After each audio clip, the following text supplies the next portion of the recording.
Hi students, in the first part we have discussed about how company became the rulers of Bengal and how they introduced various revenue systems to increase their profit.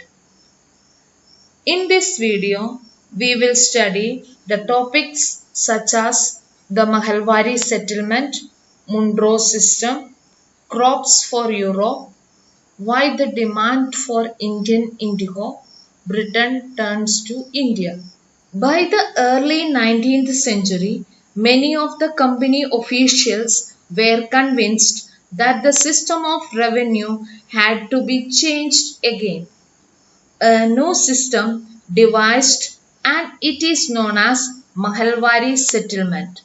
In the northwestern provinces of the Bengal Presidency, an Englishman called Holt Mackenzie devised the new system which came into effect in 1822.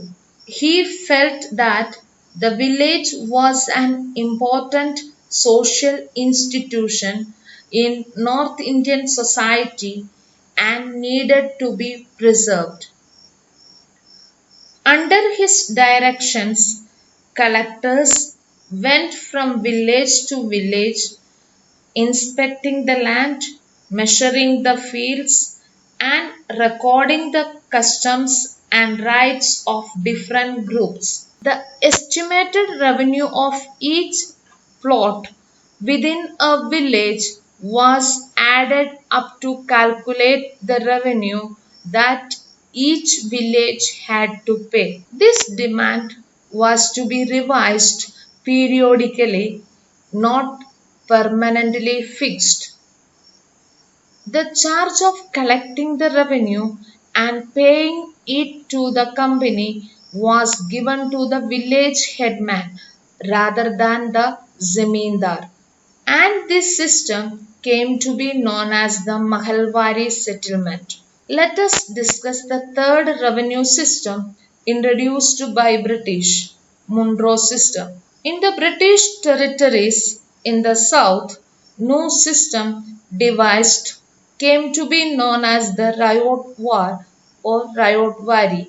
It is also known as Monroe system. It was tried on a small scale by Captain Alexander Reid and subsequently developed by Thomas Monroe.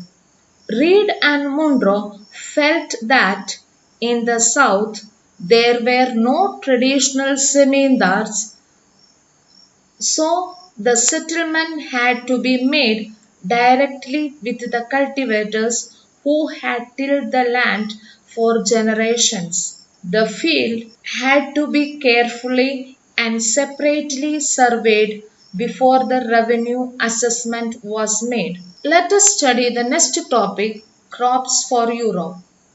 The British also realized that the countryside could not only yield revenue, it could also grow the crops that Europe required. Under British rule, commercial crops such as indigo, opium, tea, sugarcane, cotton, etc. were grown in different parts of India to serve as raw materials for European industries. Peasants were forced to grow these crops and sell their produce to British factories at very low prices. Here a question arises. How was this done?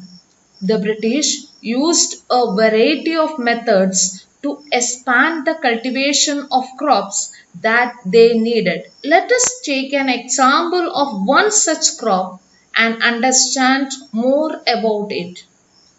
A rich blue color, commonly called indigo, was produced from a plant called indigo. India was the biggest supplier of indigo in the world at that time.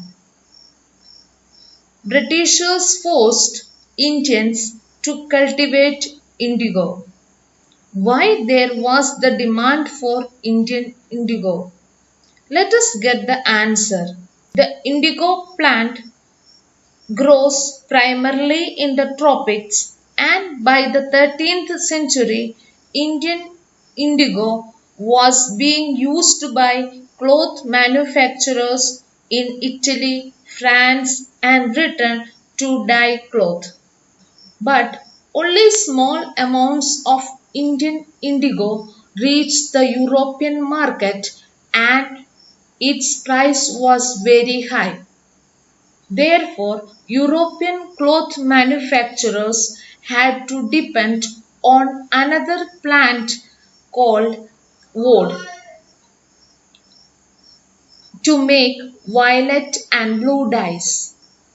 The plant woad grows primarily in the temperate zones, but wood producers in Europe, worried by the competition from indigo, and pressurized their government to ban the import of indigo.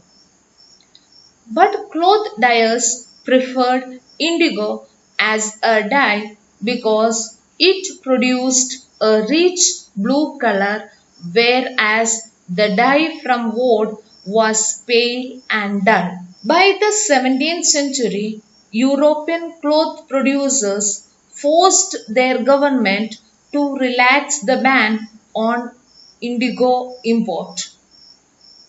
As the demand for indigo in Europe increased, Britain turns to India, and English East India Company tried to develop means of increasing the area under indigo cultivation. With the rapid expansion of indigo cultivation in Bengal in the late 18th century, the investment in its production also increased.